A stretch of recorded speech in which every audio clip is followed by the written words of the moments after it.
Hola a todos, les habla la profesora Patricia Feria. Para la sesión del día de hoy continuamos con el tema de enunciado incluido y repasamos parte de la teoría. En este tipo de ejercicios incluimos todos los enunciados que se relacionan con el título del texto. Se toma en cuenta la idea principal y las ideas secundarias que cumplen la función de ejemplificar, complementar o ampliar la información. Para ello, vamos a resolver o desarrollar los siguientes ejercicios. Las aves. 1. La golondrina riza, caprichosa su canto en el pozo. 2. Silba el mirlo sobre la naranja caída. 3. Salgo al huerto y doy gracias a Dios por el día azul. 4. En el pino grande, los gorriones discuten desaforadamente. 5. El chamaris ríe larga y menudamente en la cima del eucalipto. Los enunciados que se incluyen son aquellos que se relacionan con aquellas aves. En este caso trabajamos con las golondrinas, el mirlo, luego los gorriones y el chamaris. Esos enunciados nos indican los tipos de aves, eliminando solo el enunciado número 3, que no se relaciona con el título. Incluimos 1, 2, 4 y 5. Mitos antropogónicos. 1. Narran la aparición del ser humano. 2. Quien puede ser creado a partir de cualquier materia viva, un árbol, un animal, o inerte, polvo, lodo, arcilla, etc. 3. Y los dioses le enseñan a vivir sobre la tierra. 4. Normalmente están vinculados a los mitos cosmogónicos. 5. Mitos cosmogónicos intentan explicar la creación del mundo. En este ejercicio vamos a ubicar aquellos enunciados que nos indiquen la definición de mitos antropogónicos, trabajando así con los enunciados 1, 2, 3 y 4, eliminando o excluyendo solo el enunciado 5, que no se especifica o define otro tipo de mito. En este caso hace referencia a los mitos cosmogónicos. Ahora nuestro título solo indica mitos. 1. Mitos cosmogónicos intentan explicar la creación del mundo. 2. Mitos teogónicos relatan el origen de los dioses. 3. Mitos antropogónicos narran la aparición del ser humano. 4. Mitos etiológicos explican la existencia del bien y del mal. 5. Mitos morales explican el origen de los seres, las cosas, las técnicas y las instituciones. 6. Mitos fundacionales cuentan cómo se fundaron las ciudades por voluntad de los dioses. 7. Mitos escatológicos anuncian el futuro, el fin del mundo. En este ejercicio vamos a ubicar aquellos enunciados en los cuales se mencionan y definen los tipos de mitos. Si nosotros analizamos todos los enunciados, pues aparentemente incluimos su totalidad, pero al momento de la definición nos damos cuenta que hay dos definiciones equivocadas. En este caso, la definición de mitos morales no corresponde y la definición de mitos etiológicos tampoco, pues la definición correcta sería: mitos morales explican la existencia del bien y del mal, mitos etiológicos explican el origen de los seres, las cosas, las técnicas y las instituciones. En este caso, las definiciones de los tipos de mitos del enunciado 4 y 5 han sido intercambiadas y por ese motivo no se incluyen. Trabajamos con los textos, con los enunciados incluidos 1, 2, 3, 6 y 7. Luego nuestro título dice: ovni sobre la arena. 1. Un extraño fenómeno luminoso concitó la atención de los pobladores de la arena. 2. Por más de media hora se vio un extraño objeto circular cambiando de colores y girando sobre su propio eje.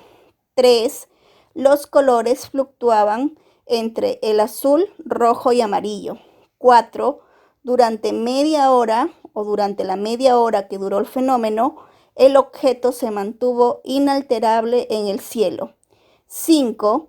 Según el morador Luis Purizaca Vilches, esto, haciendo referencia al fenómeno, ocurre frecuentemente.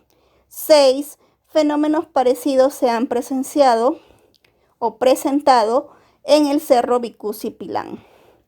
En este ejercicio vamos a ubicar como incluidos los enunciados 1, 2, 3 y 5, eliminando el número 4 porque redunda o nos vuelve a decir lo mismo, en este caso, a la duración del fenómeno, y eliminamos el número 6, pues indica otros fenómenos, pero en diferentes lugares, haciendo referencia al Cerro Vicuzzi y Pilán, más no específicamente hace referencia a los ovnis o al fenómeno visto sobre el distrito de la Arena. Rastros de la prehistoria en España. 1. La prehistoria española cuenta con yacimientos antiquísimos, donde pudo registrarse la presencia humana hace ya 1.000.000 de años. 2. En el Valle del Manzanares, cerca de Madrid, hombres del Paleolítico cazaron elefantes y ciervos en los periodos interglaciares. Es un cementerio de huesos hallado en las inmediaciones de Medinaceli. Puede verse junto a los huesos del Elephas antiquus hasta hoy las hachas de sílex de sus cazadores. 3. Todas las grandes eras de la prehistoria están documentadas en la península ibérica, pero el momento de mayor esplendor corresponde a los periodos del Paleolítico, que llevan los nombres de Auriñacense y Magdaleniense, la época de las pinturas rupestres. 4. Los castillos descritos en el poema del Mío Cid aún se levantan sobre suelo español. 5. Se puede decir que el arte rupestre es un descubrimiento español. En el año de 1829 se realizó un hallazgo que había de tener trascendentales consecuencias para la ciencia de la prehistoria: las pinturas de Altamira. 6. España también es cuna del más grande pintor contemporáneo, Pablo Picasso. En este ejercicio incluimos el enunciado 1, 2, 3 y 5, que hacen referencia al título, eliminando el número 4, que como especifica ahí nos habla del poema del Mío Cid, que no tiene nada que ver con la prehistoria en España, y eliminamos el número 6, pues también habla de otro tema, en este caso del pintor contemporáneo Pablo Picasso. El elefante. 1. Es un animal universal. 2. Mamífero del orden de los proboscidios, el mayor de los animales terrestres que viven ahora, pues llega a 3 metros de alto y 5 de largo. 3. Tiene el cuerpo de color ceniciento oscuro, la cabeza pequeña, los ojos chicos, las orejas grandes y colgantes, la nariz y el labio superior unidos y muy prolongados en forma de trompa, que extiende y recoge a su arbitrio y le sirve de mano. 4. Carece de caninos y tiene 2 dientes incisivos, vulgarmente llamados colmillos, macizos y muy grandes. 5. El marfil se emplea en la fabricación de numerosos objetos. 6. Se cría específicamente en Asia y África, donde lo emplean como animal de carga. En base al enunciado número 6, nosotros eliminamos el número 1, porque si especifica que solo se cría en Asia y África, entonces no sería un animal universal. Por eso eliminamos el número 1 Y también eliminamos el número 5, ya que nos habla de otro tema que es el marfil. Incluimos el enunciado 2, 3, 4 y 6. Las estrellas. 1. Cuerpos celestes compuestos de gases calientes que emiten radiación electromagnética, en especial luz. Dominan el sistema planetario que incluye la Tierra. 3. Con la única excepción del Sol, las estrellas parecen estar fijas, manteniendo la misma posición relativa en los cielos año tras año. 4. Sin ellas sería imposible la vida en la Tierra. 5. En realidad, las estrellas están en rápido movimiento, pero a distancias tan grandes que sus cambios relativos de posición se perciben solo a través de los siglos. Los enunciados que se incluyen son el enunciado 1, 3 y 5, eliminando el número 2 y el número 4, pues nos dan una afirmación falsa y no se relaciona con el título del texto. La infografía, vamos a trabajar solo la definición en este ejercicio. 1. Toda infografía se sustenta en textos no verbales y verbales. 2. El lector es motivado por los dibujos y la oralidad. 3. Es uno de los medios más importantes que poseen los periódicos y las revistas para transmitir información clara y precisa. 4. Esta hace posible la lectura por encima de un periódico. 5. Es instrumento de motivación y de utilidad máxima para cualquier trabajo de investigación. En este ejercicio, la definición la ubicamos en los enunciados 3, 4 y 5, eliminando el número 1 y número 2, ya que no se relaciona con la definición. Adolescencia. 1. El comienzo de la pubertad está asociado con cambios drásticos en la estatura y en los rasgos físicos. 2. Etapa de maduración entre la niñez y la condición del adulto. 3. El término denota el periodo del inicio de la pubertad hasta la madurez y suele empezar en torno a la edad de 14 años en los varones y 12 años en las mujeres. 4. Aunque esta etapa de transición varía entre las diferentes culturas, en general se define como un periodo de tiempo que los individuos necesitan para considerarse autónomos e independientes socialmente. 5. Después de la adultez prosigue una etapa de decaimiento hormonal. Definimos el término adolescencia en los enunciados 2, 3 y 4, eliminando el 1 porque nos habla de otro tema que es la pubertad, y eliminamos el enunciado 5 que también nos habla de otro tema que corresponde a la adultez. Los cetáceos. 1. Ballenas y tiburones realizan prolongadas inmersiones descendiendo a gran profundidad. 2. Son los mamíferos mejor adaptados a la vida acuática. 3. Pasan toda su vida desde que nacen hasta que mueren en el agua. 4. El orden de los cetáceos incluye unas 79 especies de ballenas, delfines, orcas, calderones, narvales y cachalotes. 5. Al igual que otros mamíferos, los cetáceos tienen pulmones. Incluimos dentro de la definición de cetáceos los enunciados 2, 3, 4 y 5, eliminando solo el enunciado número 1, ya que hace referencia a solo 2 de ellos, en este caso las ballenas y los tiburones, y una actividad que ellos realizan, mas no especifica la definición. El reino Moneras. 1. Se incluye aquí los organismos eucariotas más sencillos. 2. Agrupa todos los organismos más sencillos conocidos. 3. Se les conoce también como procariotas. 4. Carecen de un verdadero núcleo. 5. El término fue usado inicialmente en esta forma por Ernest Haeckel en 1866. ¿Cuáles de los enunciados vamos a incluir en este caso?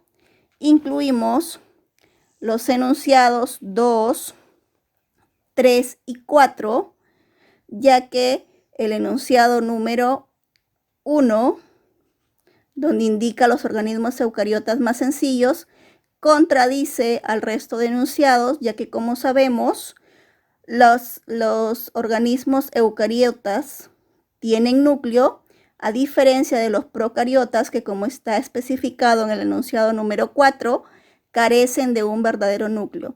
Entonces, al contradecir la información, el enunciado número 1 se elimina y el enunciado número 5 también lo eliminamos porque nos dice ahí el término fue usado. Entonces no sabemos a qué término se refiere. Como está hablando de otro tema o no especifica, lo eliminamos. El artista y sus cualidades. 1. El artista hoy en día crea una buena imagen y jugosas ganancias económicas. 2. El artista es la personalidad creadora de obras de arte. 3. El artista literario recibe el nombre genérico de literato o escritor, o los especiales de poeta, dramaturgo, novelista, ensayista, etc. 4. Según la clase de obra que se dedique su actividad. 5. También es importante conocer sobre historia de la literatura. 6. Entre las cualidades de un artista destacan la imaginación, la sensibilidad y el talento. El título indica el artista y sus cualidades, para lo cual incluimos enunciado 2, 3, 4 y 6, eliminando el número 1 y el número 5, que hacen referencia a otro tema, por lo tanto no se relaciona con el ejercicio. El alcatraz. 1. Su nombre científico es Sula variegata. 2. Pertenece al orden Pelicaformes. 3. Es uno de los pelícanos más grandes del mundo. 4. Vive a lo largo de la costa en la zona influida por la corriente peruana. 5. Su cabeza y cuello son de color blanco y el resto del cuerpo de color grisáceo. Vamos a trabajar aquí en este ejercicio la definición de alcatraz, empezando por el enunciado 2, 3, 4 y 5, eliminando solo el número 1, que nos habla sobre su nombre científico, mas no corresponde a la definición. En el siguiente ejercicio no tiene título, pero luego de leer los enunciados podremos más o menos definir a qué se refiere cada uno de ellos.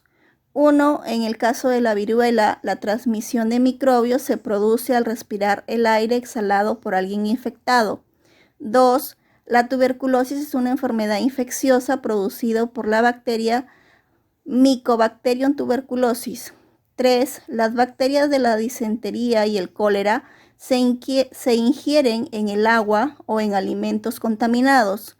4. La malaria se transmite por la mordedura de ciertos mosquitos. 5. La peste bubónica llega de los roedores al hombre a través de las pulgas. 6.